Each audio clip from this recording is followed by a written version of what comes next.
Hi, and welcome back to Focal Point AFR Talk, the Ted Cruz filibuster edition.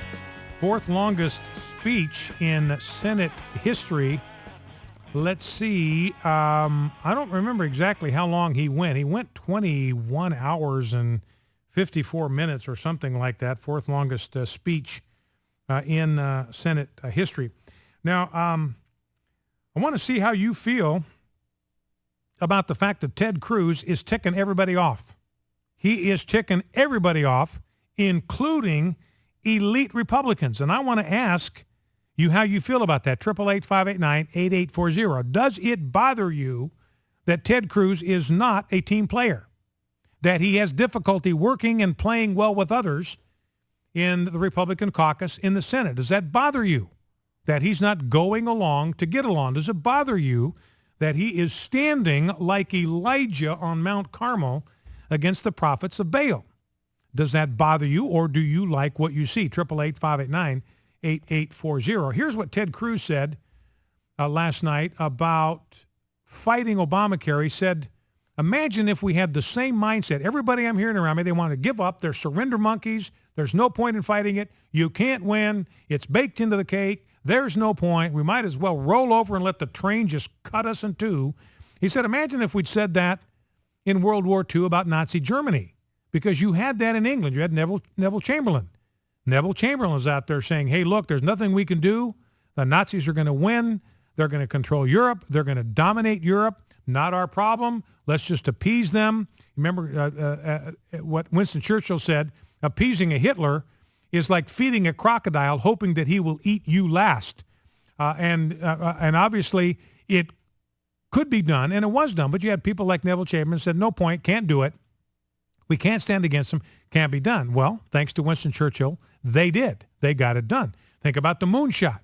JFK says we're going to the moon. Everybody says it's impossible, can't happen, no way. 1969, we got a man on the moon. Now, a lot of frustration in the GOP with Ted Cruz, and that's what I want to get you to weigh in on. Looking at a piece here from thehill.com, the most widely read political website on Capitol Hill.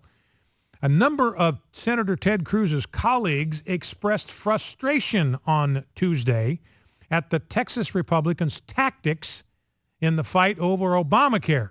And here's a list of the ones that complained about Ted Cruz. Susan Collins. She's a classic Rhino Republican, Naga-hide conservative. Mike Johans, he's normally a pretty good guy from Nebraska. He's complaining about it. Mitch McConnell, the Senate Majority Leader, he's complaining about Ted Cruz. Saxby Chambliss from Georgia, another guy that's generally speaking conservative, he's complaining about Ted Cruz.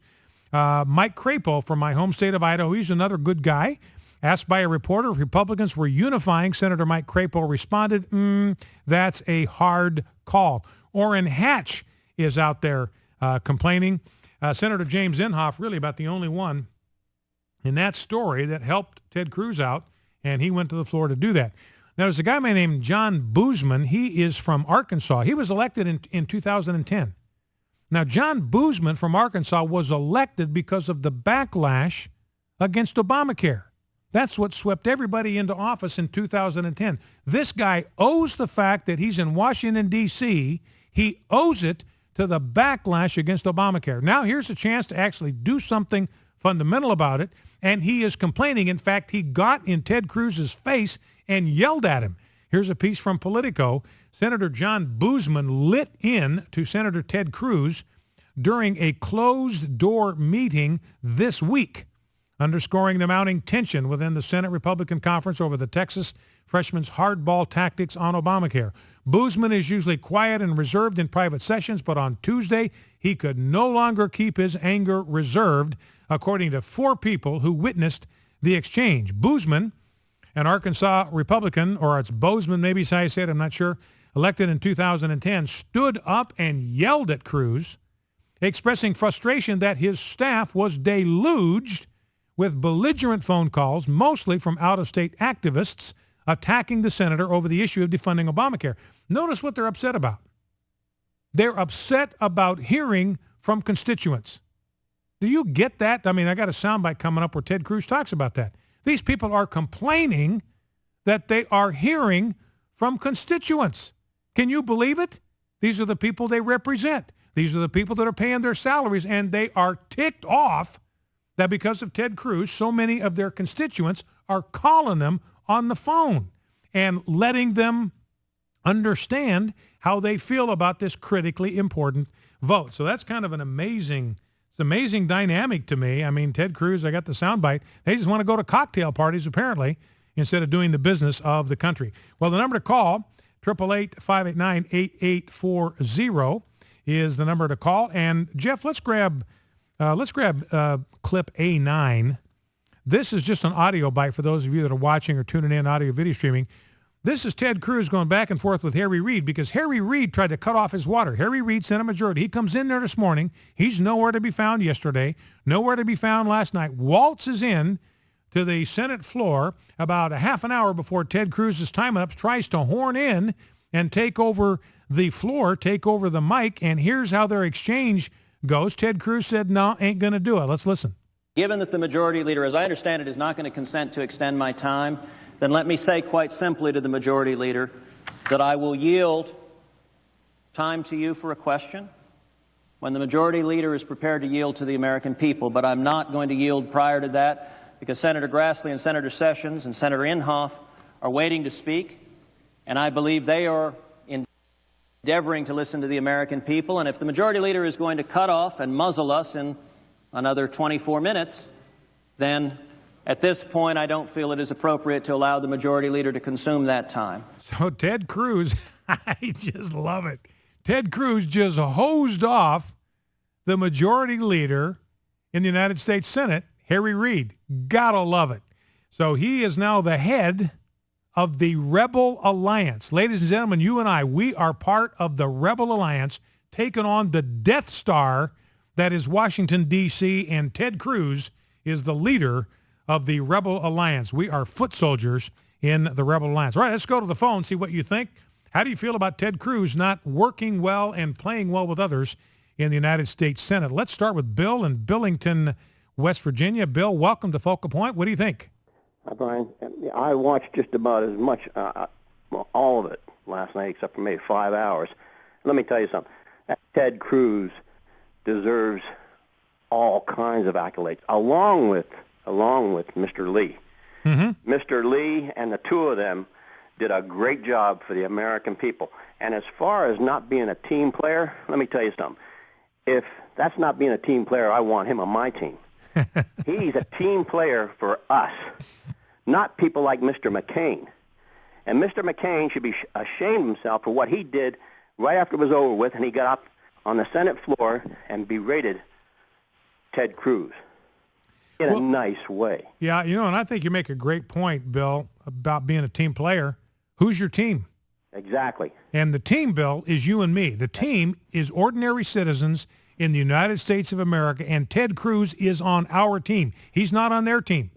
He's not on the team of the elites in D.C. He's not on their team. He's on our team, your team and my team. All right, Bill, great observation. Let's go to Verna, Jacksonville, North Carolina. Verna, welcome to Focal Point. What do you think about Ted Cruz? Oh, I love him, and I appreciate what he did for us because nobody's ever done that much for us in 5 years or longer. And I wish he would run for president. I think he would get it. Well, I think he's got to be at the front of the chute now for 2016. In fact, one of the observations I made, virtually every conservative watching that speech last night had one thought run through their mind: Ted Cruz in 2016. I got to guarantee you, a lot of people, Verna, reacting the same way, exactly the same way that you did. And by the way, you're in Jacksonville, North Carolina. North Carolina is going to be hit the hardest by what's going to happen with Obamacare rates. Hold your thought, Vern. I want to grab the story here that talks about where going to be hit the worst. Tennessee's going to be hit pretty hard. And I got a stat here from somewhere from North Carolina indicating that North Carolina was going to be hit the hardest of anybody in the country. Well, I don't seem to have that right in front of me, but yeah, I'll have to look for it on the break, I guess. But the premiums are just going through the roof, and North Carolina is going to be hit the worst of any state in the union. Anyway, Verna, go ahead, finish your thought. Well, I hadn't heard that, but I'm not surprised because where I live now, I live close to Camp Lejeune Marine Base, and they're laying the Marines off and not letting them re-enlist. And my neighbor don't have a job. Well, and it's happening. No, it's happening all over. And I've got two stories here in a stack. We heard about Trader Joe's. They're cutting everybody back to part-time. People are losing their insurance. Huge layoffs at an Illinois hospital. This story came across my desk today. Businesses across the nation continue to lay off employees in an effort to save money because of Obamacare. A suburban health system says it is cutting 125 employees because of the ill effects of Obamacare. Franciscan Alliance cut workers at St. James, Chicago Heights, Olympia Fields, and several outpatient centers yesterday. Limited reimbursement rates, that's under Obamacare, have forced the company to lay off employees. The company says that they will also have to reduce admissions. So they're getting rid of staff so they can't take care of as many people right at the time that President Obama is going to flood the healthcare system with another 30 million patients. Who's going to be around to take care of these people? That is the question. And this trader, well, let's grab one more phone call before the break. Let's go to Joe in San Antonio, Texas. Joe, welcome to Focal Point. What's on your mind? Hey, Gray Fox, how you doing, sir? Good. Doing great. Real quick, he's a Moses. Doesn't want to be part of Egypt, of Baal, or anything like that. And the other deal, we send them the Cruz missile to bomb their vacation clubhouse on everybody else. All right, so there you go, Joe. He's a cruise missile. That has been a well-used metaphor in the media. And he's like a Moses going up against Pharaoh. Think of Obama as the Pharaoh. We need a Moses to stand up to Pharaoh. And who is it? It is Ted Cruz. Focal Point AFR Talk. We're going to be right back with Craig James, former NFL football star and longtime commentator on ESPN, got fired by Fox Sports for believing what you and I believe about natural marriage. He will be on with me next. Stay with us.